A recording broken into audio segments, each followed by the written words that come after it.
को मतदान के अधिकार के लिए मात्र 1 साल का मापदंड फिक्स करने के फैसले की शिवसेना ने कड़ी निंदा की है।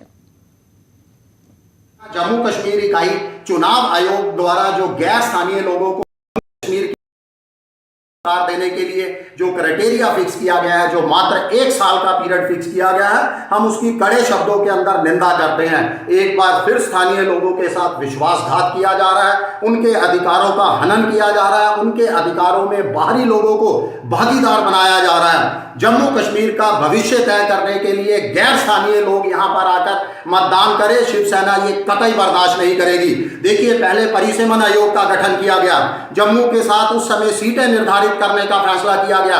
अगर उस समय ये गैर स्थानीय लोगों को यहां पर शामिल किया जाता तो शायद आज जम्मू के साथ इंसाफ होता। उससे पहले हमारे यहाँ पर डोमिसाइल सर्टिफिकेट बनाने के लिए हजारों लोगों को लाइनों के अंदर, कतारों के अंदर खड़ा कर दिया गया। आज वो डोमिसाइल सर्टिफिकेट भी रद्दी का कागज साबित हो रहा है। हम स्थानीय लोगों के अधिकारों के लिए लगातार लड़ते रहेंगे और शिवसेना ये कतई बर्दाश्त नहीं करेगी कि गैर स्थानीय लोग यहाँ पर आकर जम्मू कश्मीर के लोगों का भविष्य तय करें।